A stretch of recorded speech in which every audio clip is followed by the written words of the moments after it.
TVT au cœur de l'information.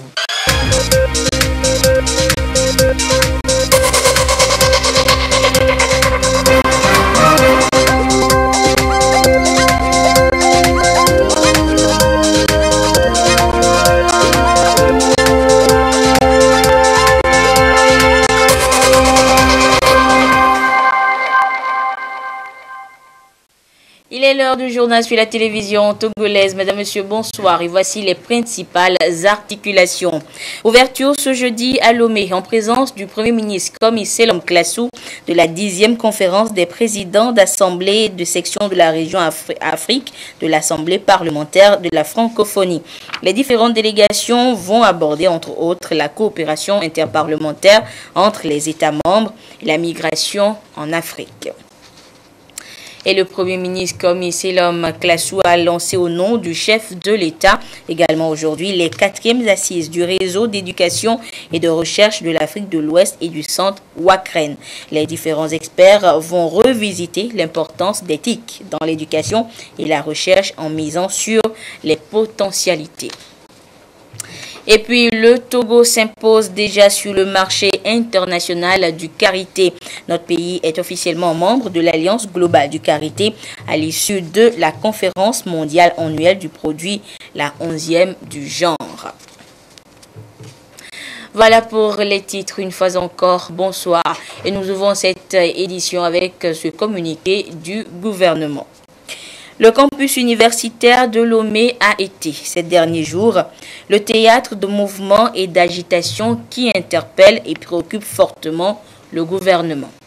Face à ces événements, le gouvernement a demandé à la présidence de l'université de Lomé des explications et une mise au point circonstanciée concernant les faits à l'origine de la situation.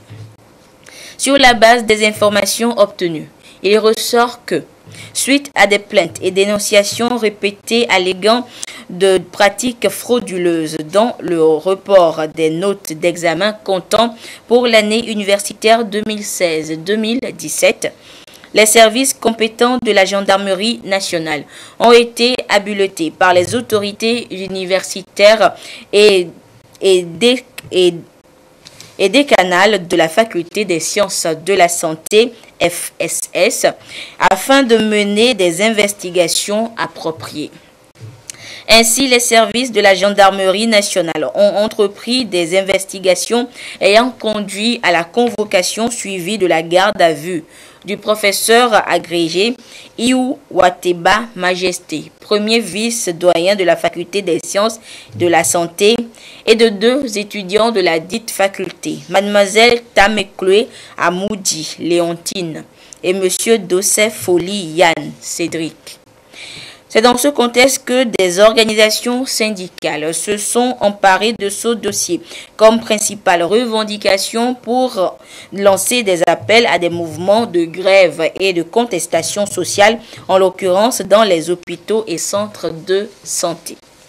En attendant l'issue des investigations en cours, les personnes en garde à vue pour les besoins de l'enquête ont été remises en liberté provisoire le lundi 12 mars 2018.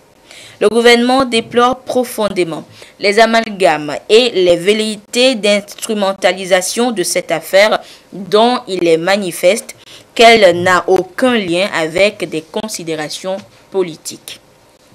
Dans ce contexte, le gouvernement invite tous les acteurs à la retenue afin que les investigations puissent se poursuivre dans la sérénité, dans le respect de la présomption d'innocence et le souci primordial de recherche de la vérité. En définitive, le gouvernement continuera de suivre attentivement cette affaire qui relève essentiellement du domaine académique, mais qui nécessite que toute la lumière soit faite afin de préserver la crédibilité et l'image de la FSS et de l'institution universitaire. Fête à Lomé le 15 mars 2018, le gouvernement. Je vous le disais en titre, Lomé abrite depuis ce jeudi la 10e conférence des présidents d'Assemblée Région Afrique de l'Assemblée parlementaire francophone. Le temps est officiellement donné à la rencontre ce matin par le premier vice-président de l'institution, l'ivoirien Guillaume Soro. C'était en présence des membres du gouvernement avec à leur tête le premier ministre Comissé Lom Classou. Il faut noter que 16 pays d'Afrique ont répondu à cette invitation de Dama Dramani, président de l'Assemblée nationale togolaise. Et deux grands sujets sont au menu de cette conférence. Il s'agit notamment du phénomène de migration en Afrique et l'ouverture de l'institution à la société civile africaine. Des précisions avec Pierre Soussoupo. 16 pays membres de l'Assemblée parlementaire francophone à Lomé pour faire converger leurs réflexions sur un sujet qui gangrène le continent noir, l'immigration. L'actualité autour de la thématique ces derniers temps donne tout le sens à leur engagement. La section de la région Afrique de l'Assemblée parlementaire francophone veut passer aux actes concrets. Autour de Dama Dramani, ses collègues des pays membres et le premier vice-président de l'institution. La cérémonie se déroule en présence du chef du gouvernement, Comissé Lom Classou. Comme un seul parlement, ils veulent conjuguer leurs énergies pour asseoir des mécanismes à même de renverser le phénomène migratoire et ses corollaires en Afrique. Le comité préparatoire de cette rencontre se félicite déjà de la promptitude des pays présents. Ils vont plancher sur les sujets avec beaucoup de responsabilité et de franchise. Dama Dramani s'y engage, tout comme ses pairs ici présents. À ces derniers, le président de l'Assemblée nationale togolaise va leur transmettre les mots de bienvenue du chef de l'État Fogna Singbe avant de rassurer que la thématique sera abordée dans une perspective parlementaire. L'Assemblée nationale du Togo est particulièrement heureuse. La section togolaise de l'APF est singulièrement heureuse encore de vous accueillir à Lomé avec la joie et la fierté de l'honneur fait à notre pays pour abriter la 10e conférence des présidents d'Assemblée et de section de l'APF Région Afrique. Nous y voyons également une marque de confiance et de considération à l'endroit du peuple togolais et de ses dirigeants. Nous vous en remercions infiniment. Je voudrais ici, au nom de la représentation nationale, adresser mes vifs remerciements et ma gratitude à son Excellence, Monsieur le Président de la République, Fort Eswatini Gnassingbé, qui, une fois informé du choix de Lomé pour abriter cette conférence, nous a accordé toute l'attention que l'événement mérite, qui nous a apporté son ferme soutien et mis à notre disposition toutes les facilités en vue de sa réussite.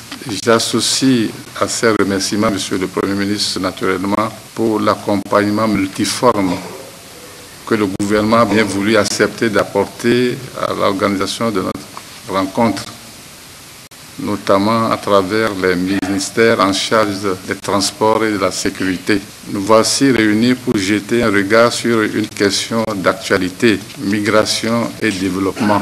Un sujet complexe dont la sensibilité s'est imposée à tous les acteurs, qu'ils soient gouvernementaux, parlementaires et de la société civile. Le débat parlementaire sur le phénomène de la migration aura atteint son objectif si des propositions réalistes et des recommandations idoines sont faites aux organes publics compétents, aux organismes nationaux ou internationaux spécialisés pour la mise en place d'une politique migratoire à visage humain, intégrée dans les processus nationaux, bilatéraux ou internationaux de développement. Je suis convaincu qu'à Lomé, nos débats iront au-delà du discours ambiant actuel sur la question, pour une meilleure prise de conscience du phénomène migratoire dans nos pays respectifs, ses origines, ses causes, ses caractéristiques, ses conséquences positives ou négatives sur le développement. C'est un engagement de haut niveau. Et du haut de cette tribune, Guillaume Soro parle des urgences des actions collectives à mener. Elles seront de nature à décourager tout jeune qui sera tenté de céder aux sirènes des passeurs. Monsieur le Président, chers collègues, notre conférence se tient dans un contexte particulier. L'Afrique fait face à de nombreuses crises, les unes aussi préoccupantes que les autres, mais celle qui a fait, comme on dit, couler beaucoup d'encre et de salive ces derniers mois est incontestablement la crise migratoire sans précédent qui nous affecte et qui se manifeste par la détermination d'un nombre non négligeable de nos concitoyens à émigrer vers les pays du Nord au péril de leur vie. Pouvons-nous nous taire indéfiniment sur des sujets aussi graves et qui concernent la vie de nos concitoyens? Nous avons tous vu en effet les images provenant de la Libye et mettant en scène l'esclavage de jeunes ressortissants de notre région. Ces images montraient des migrants africains entassés dans des centres de détention, battus, humiliés, puis vendus aux enchères comme au temps jadis. L'opinion publique africaine s'est sentie blessée, humiliée, tandis que le monde venait de découvrir une autre facette du drame qui se joue dans ce pays. Mais au-delà de l'émotion et de l'indignation, il faut une réponse, car l'inaction dans ce contexte serait, à mon avis, une grave faute. L'autre sujet à l'ordre du jour de cette conférence, c'est bien l'ouverture du Parlement à la société civile. Les membres des pays appartenant à l'Assemblée parlementaire francophone le souhaitent de tout leur vœu. Cela pour que tous les citoyens du continent puissent participer au processus de développement de l'Afrique. Et à leur arrivée à Lomé hier soir, ces différentes délégations ont été conviées à un cocktail dînatoire par le président de l'Assemblée nationale togolaise, Dama Dramani. Le compte-rendu de la soirée avec Augustin Kossi. Des présidents d'assemblée et de session région Afrique de l'Assemblée des parlementaires francophones réunis autour d'un cocktail, signe de convivialité et d'accueil. Le président de l'Assemblée nationale, Dama Dramani, souhaite la bienvenue à ces pairs francophones présents à Lomé pour leur 10e conférence. Et comme le moment s'y prête bien, pour leur dire bonne arrivée. Bienvenue au Togo. Je sais que vous avez fait l'effort d'être là parce que vous aimez le Togo. C'est le même sentiment qui anime tous mes collègues qui sont là. Et pour que l'assistance sache combien nous sommes réconfortés par la présence massive des présidents d'assemblée, soyez les bienvenus à Lomé. Lomé, capitale du Togo, est toute heureuse donc de vous accueillir. Le cocktail de bienvenue de ce soir est une indication, tout simplement pour vous souhaiter bienvenue et bon séjour.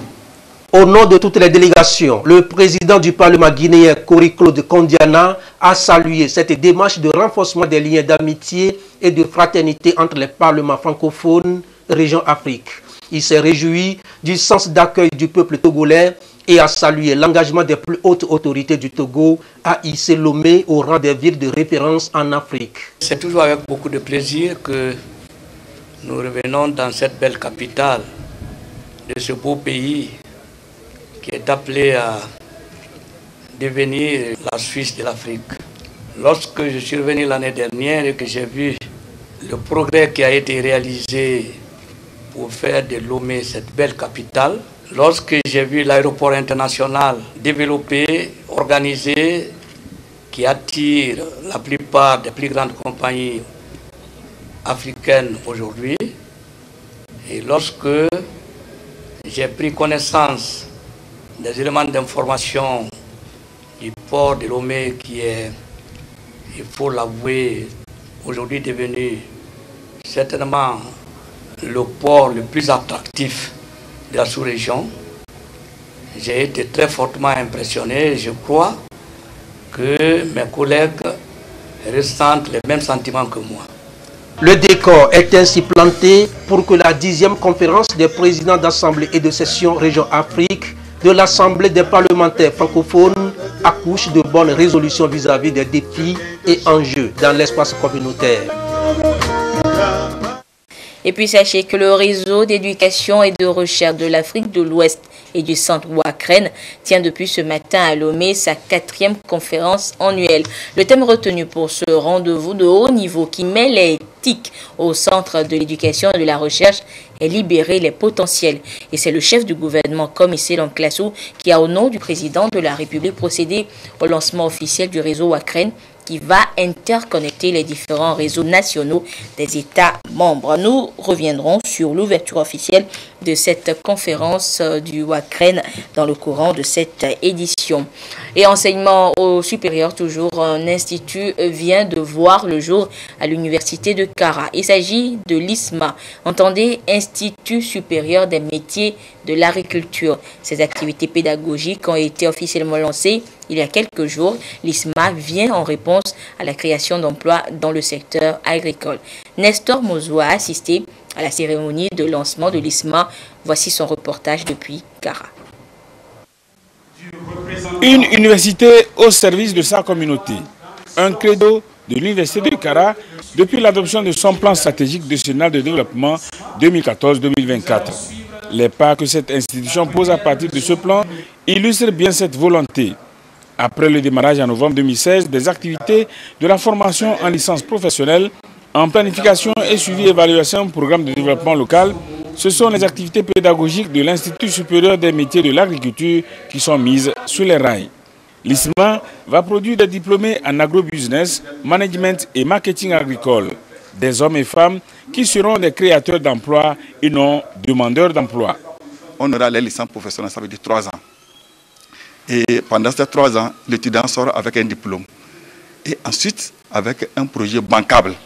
Ça veut dire qu'on suit l'étudiant à ce qu'il développe son entreprise. Pendant les 3 ans, l'étudiant doit pouvoir dire à la fin de ces 3 années, oui, j'ai suivi ma formation, je m'en vais m'installer.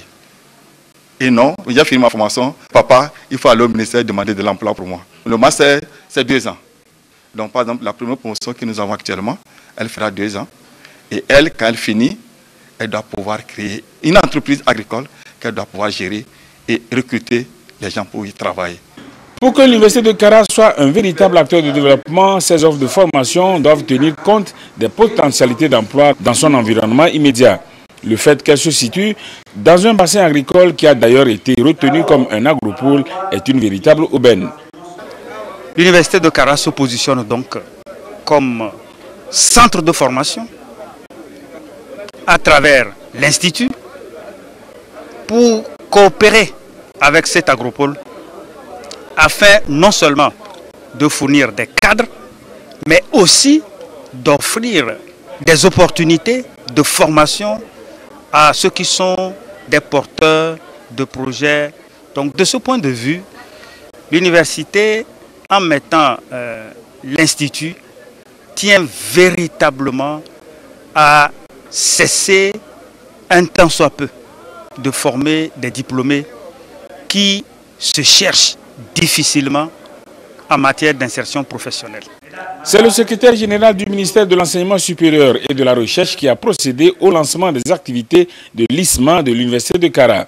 Kofi Agbenotor a souligné qu'en se proposant d'offrir une formation dans les métiers agricoles afin d'avoir une agriculture moderne et productive, l'objectif affiché par l'université de Kara est de révolutionner le système de formation au Togo, de sorte à permettre à la jeunesse de cultiver l'excellence, la compétitivité, d'affronter les énormes défis auxquels elle fait face et de répondre aux besoins du marché tout en comblant les attentes du gouvernement et des populations. Et puis cette bonne nouvelle à présent, le Togo pourrait abriter la prochaine conférence mondiale du karité. Le pays est désormais membre de l'Alliance globale du karité AGK. Une semaine après le lancement officiel de sa filière karité, notre pays a fait son entrée officielle dans le concert des pays producteurs de cette noix qui connaît une forte demande sur le marché international. L'admission du Togo à l'AGK a été enregistrée durant la 11e conférence mondiale annuelle du karité qui s'est tenue du 12 au 15 mars 2018 à Abuja, au Nigeria. Le reportage est signé Gérard Lagoudou. En Afrique, le karité occupe plus de 3 millions de femmes. Une force économique à laquelle les acteurs mondiaux veulent garantir une meilleure rentabilité. Ambition nourrie à l'occasion de cette 11e conférence mondiale annuelle tenue à Abuja, capitale nigériane. Représentants des pays producteurs, acteurs de la filière carité, financiers et industriels échangent sur ce secteur en plein essor. Quelques jours après le lancement officiel de sa filière, le Togo a fait son entrée officielle dans l'Alliance globale du karité. On a une position de satisfaction et de joie d'être venu parmi les pays producteurs de karité. Aujourd'hui, nous sommes revenus à Abuja comme pays producteur de karité, avec tout ce que nous avons comme produit de karité. Et je crois que c'est un bon départ. Ça a été un ouf de soulagement pour nous. Et la place du Togo est bien là, dans le monde des pays producteurs de karité. Et on ne peut que s'en féliciter et demander à nos acteurs togolais que le train est là et qu'ils viennent ensemble, on fera de la filière, vraiment la filière de demain. Classé 7e pays producteur du karité en Afrique, le Togo, à travers cette adhésion à l'Alliance globale, s'inscrit dans la rentabilité de ce secteur qui emploie des milliers de femmes. Les exportations ces dernières années sont passées de 50 000 tonnes à plus de 350 000 tonnes. Une croissance due à la forte demande du karité sur les marchés mondiaux de l'alimentation et du cosmétique. Le Togo veut s'inspirer de l'expérience d'autres pays de la sous-région ouest africaine pour redynamiser le secteur et partant promouvoir l'autonomisation de la femme. Le karité, label Togo et ses dérivés, on fait une entrée triomphale à la 11e conférence mondiale du karité. C'est avec bras ouverts que tous ces membres du karité mondial ont accepté le Togo. Et c'est avec beaucoup de fierté d'ailleurs que nous faisons notre rentrée dans le concert des pays producteurs de karité. Et aussi montrer aussi le savoir-faire du Togo en ce qui concerne le karité, le beurre de karité, le label Togo, mais aussi les dérivés. Les exportations génèrent plus de 200 millions de dollars, soit 100 milliards de francs CFA de revenus directs et indirects pour les communautés productrices de karité. La conférence de cette année a mis en exergue les nouvelles opportunités de marché, la réduction des barrières commerciales pour favoriser la valeur ajoutée au niveau local. Une rencontre sur la consolidation des outils techniques de planification et de suivi-évaluation des projets environnementaux s'est ouverte depuis hier à Lomé. Prévue pour 3 jours, ces assises ont pour objectif d'améliorer la planification opérationnelle et permettre au ministère en charge de l'environnement de répondre aux préoccupations de la population en matière d'environnement et de ressources forestières. Les précisions avec Fafa Dalmeda et Patrice Bocan. Ils sont des directeurs, chefs de projet et de programmes, des institutions rattachées, des points focaux du ministère de l'Environnement à respecter une fois encore la tradition, celle de se retrouver en vue d'harmoniser, consolider et planifier le plan de travail et de budget annuel, le tableau de bord annuel des indications et les différents outils de suivi de l'année 2018. Nous essayons au cours de cet exercice de créer des synergies entre les différentes interventions du département pour l'atteinte des objectifs. En même temps, nous élaborons les outils qui vont nous permettre au cours de l'année de suivre l'atteinte à chaque étape, l'atteinte des résultats et d'apporter des mesures de correction lorsque cela est nécessaire. Et aussi, ça contribue à la rédébabilité et de la mise en œuvre des politiques du gouvernement. Une mission très importante pour permettre au ministère de l'Environnement de développer des visions qui intègrent les priorités contenues dans le programme social du chef de l'État pour l'atteinte des objectifs de développement durable ODD. À terme, les outils formulés vont permettre d'éviter la duplication des actions en favorisant leur complémentarité dans les différentes structures du dit ministère. Et le ministère en charge de l'environnement justement organise depuis ce jeudi à Lomé une rencontre de validation du programme Pays du Fonds vert pour le climat. L'objectif est d'amener le Togo à présenter un document qui réponde aux critères d'éligibilité et l'amener ainsi à accroître ses chances de mobilisation de fonds pour le financement des activités de protection de l'environnement et de lutte efficace contre les changements climatiques. Les précisions avec Samuel Degbe et Yata Aratem. Le phénomène du changement climatique est bien connu et vécu par tous et les conséquences néfastes qui en résultent n'épargnent aucun pays. Et pour financer des actions contre le changement climatique, il a été créé en 2010 le Fonds vert pour le climat. Le Togo s'active pour en bénéficier. En témoigne cette rencontre du programme pays du Fonds vert pour le climat devant servir de cadre stratégique d'interaction entre le Fonds vert et le Togo. On a utilisé l'environnement comme toile de fond. Alors donc, automatiquement, à ce moment-là, les problématiques sont présentées sous cet angle-là et devraient rejoindre plus directement les préoccupations du Fonds vert. Donc, normalement, offrir une ouverture plus facile pour le financement. Également auprès des partenaires techniques et financiers, bien sûr. Ce document présente des domaines d'investissement climatique pour une période de 10 ans. Il permet de disposer d'un portefeuille de projets prêts à être soumis au fonds pour financement. C'est un carrefour, finalement, on pourrait le qualifier comme ça, qui présente 5 grands chantiers d'intervention ou sous-programmes, si vous voulez, pour lutter contre les changements climatiques en termes d'adaptation et 4 grands sous-programmes ou chantiers pour faire face à toutes les problématiques d'atténuation dans le pays. Tel qu'établi, l'horizon de programmation retenu est 2030. Les investissements sont estimés à plus de 1,5 milliard de dollars US et à l'échelle du programme pays, cela représente une moyenne annuelle de plus de 120 millions de dollars à investir dans la lutte contre les changements climatiques. La Banque islamique de développement réaffirme sa disponibilité à accompagner et à soutenir davantage notre pays dans ses efforts de développement économique partagé et inclusif. Elle vient de mettre à la disposition du Togo une bagatelle de plus de 11 milliards de francs CFA. L'accord a été signé hier à Jeddah, en Arabie Saoudite. Joseph Amégan pour des précisions. Les ministres Sani Yaya de l'économie et des finances et Nissa Oignon Femme des infrastructures et des transports ont eu ce jour une séance de travail à Jeddah, en Arabie Saoudite, avec le président de la Banque islamique de développement, le docteur Mohamed Hamza Hajar. Cette rencontre a permis aux deux délégations de faire l'état du portefeuille de la BID avec le Togo. Par ailleurs, s'agissant de la décision d'annulation des financements sur 3 projets, le président de la BID a précisé que cette décision ne concerne pas que le Togo, mais tous les pays membres de la Banque islamique de développement dont le taux de consommation est ressorti faible sur les crédits accordés depuis un certain temps.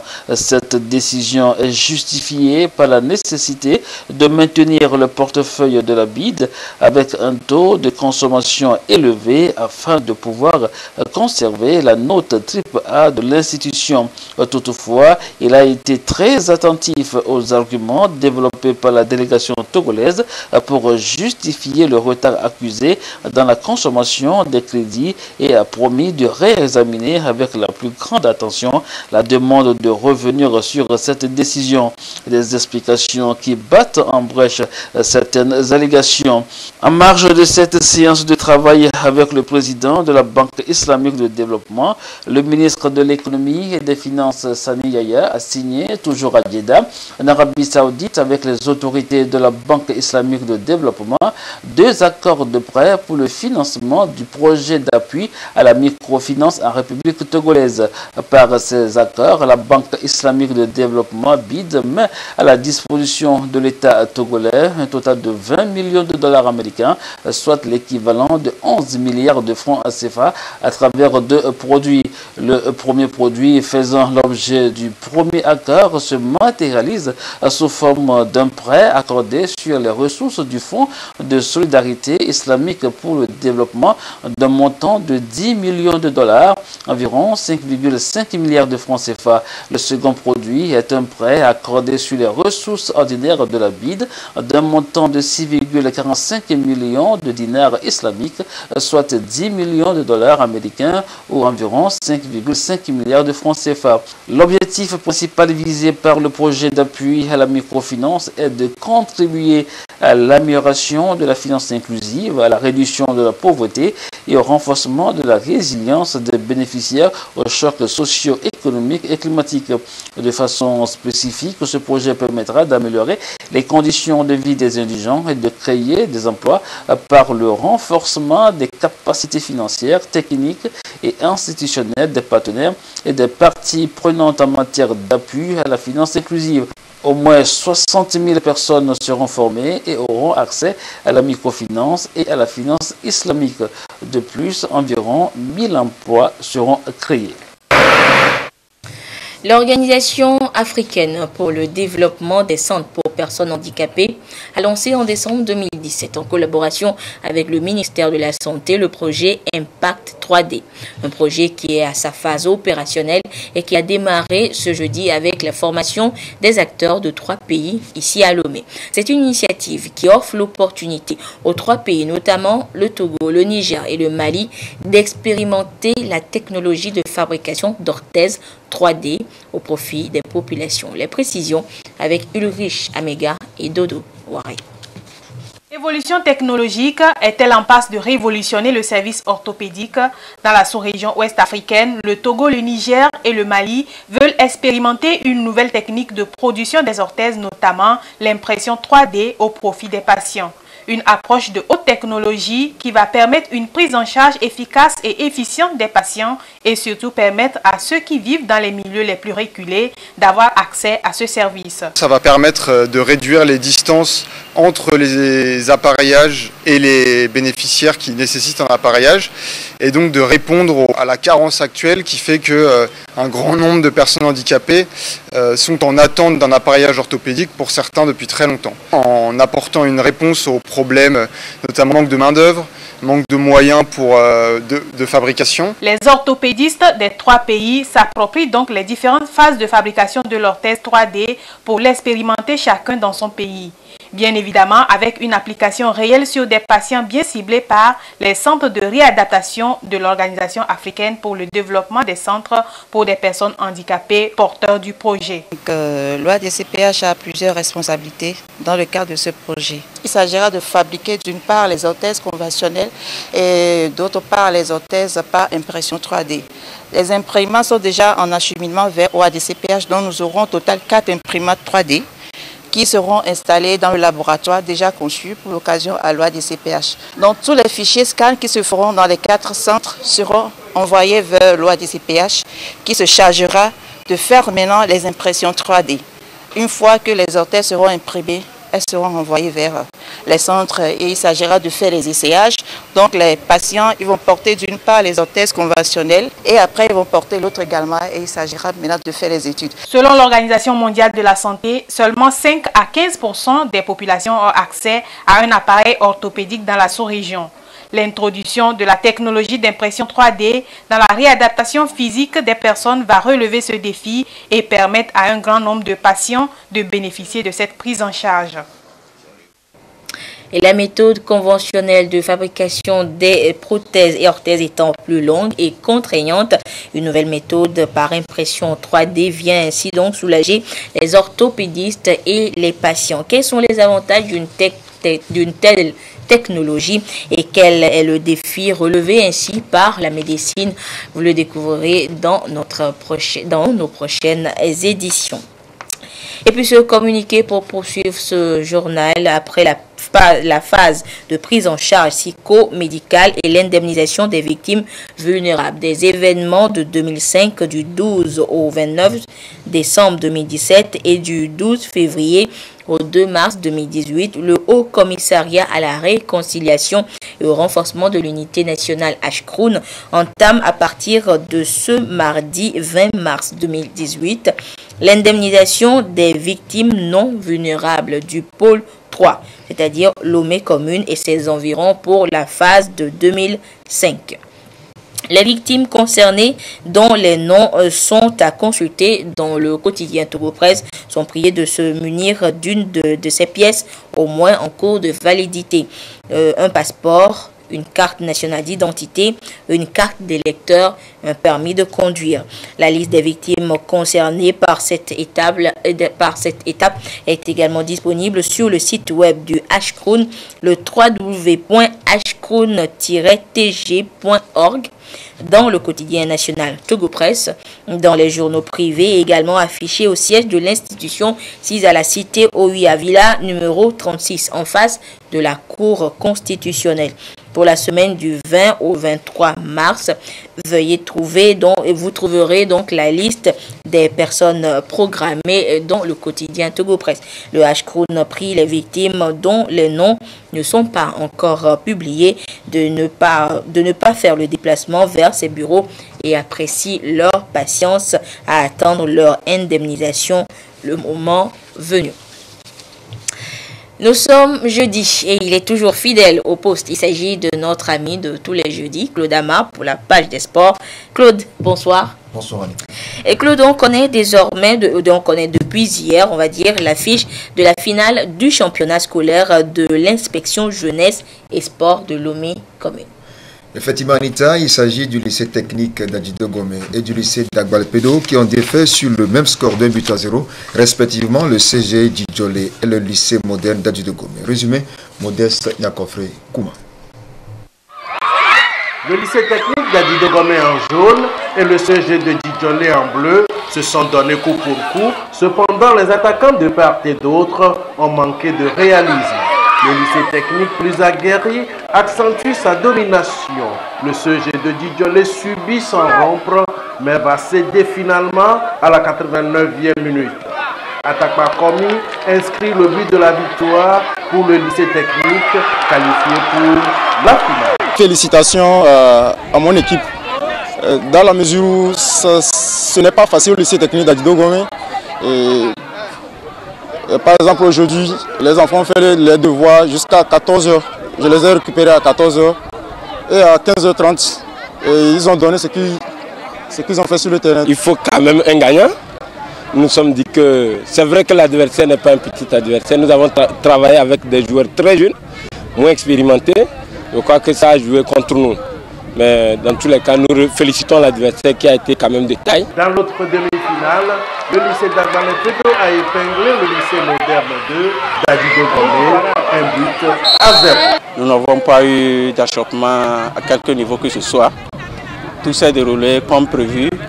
Et Dieu merci, les demi-finales aussi nous ont sorti les équipes de grands établissements. La finale, lycée technique d'Adjido Gomé, lycée d'Agbalpedo va se disputer mercredi prochain au stade municipal Lomé. Et Claude, bouclons par le match sommet de la phase retour des huitièmes de finale de la Ligue des Champions entre le FC Barcelone et Chelsea. Un but partout au match aller, le FC Barcelone a mis fin aux ambitions de Chelsea 3-0 grâce à un doublé de Lionel Messi qui était décidément à son top niveau hier. Allé à Stamford Bridge, l'Argentin a ouvert le score dès la 3e minute. C'est le but le plus rapide de sa carrière. Messi, buteur express et passeur pour la première réalisation d'Ousmane Dembélé avec le Barça. Chelsea aurait pu hériter d'un penalty, mais le doublé de Messi propulse le Barça en quart de finale de la Ligue des Champions pour la 11e année consécutive. Oui, Claude. Anita, avant de nous séparer, rappelons que l'Est Togoport, notre représentante en Ligue des Champions, qui a quitté Lomé hier, est bien arrivée à Khartoum au Soudan, où elle s'est entraînée ce soir, avant d'affronter samedi le club soudanais Al-Hilal en match retour des 16e de finale de la Ligue des Champions. Au match aller à Lomé, l'Est Togoport a pris une sérieuse option pour la qualification 2-0. Bon vent donc à nos ambassadeurs. Samedi, Alfred Kolani et ses invités seront au rendez-vous de Direct Foot. Merci Claude et on se donne rendez-vous jeudi prochain pour d'autres actualités sportives. Le ministère en charge de la culture, en collaboration avec la Fondation Assal, a organisé du côté de Socodé le Festival national des danses traditionnelles FESNAD édition 2018 pour le compte de la région centrale. Et 5 groupes représentant les 5 préfectures de la région centrale ont pris part à cette compétition. Le compte rendu avec la marque Bojuna.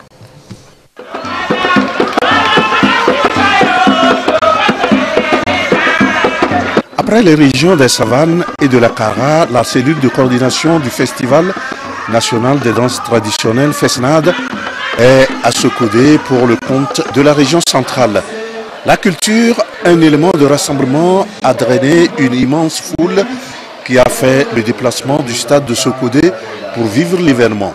3e édition cette année, cette phase de la région centrale a regroupé le groupe Simpa de Kouma pour la préfecture de Tchaoudjo.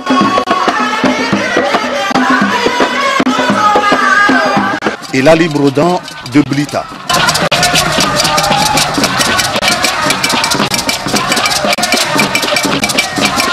Bala Dalibi de Tchamba.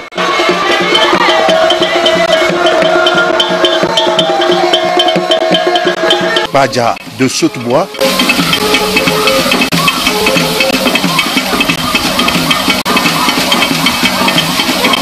Et le groupe Beléo et Soavana de la préfecture de Meaux.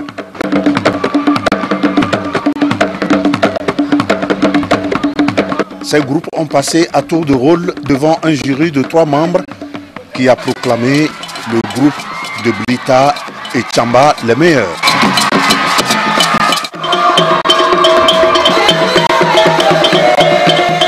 Le Festival national des danses traditionnelles donne l'occasion à toutes les communautés de notre pays de montrer ce qu'elles savent faire, de montrer leurs expressions culturelles, notamment à travers leurs danses.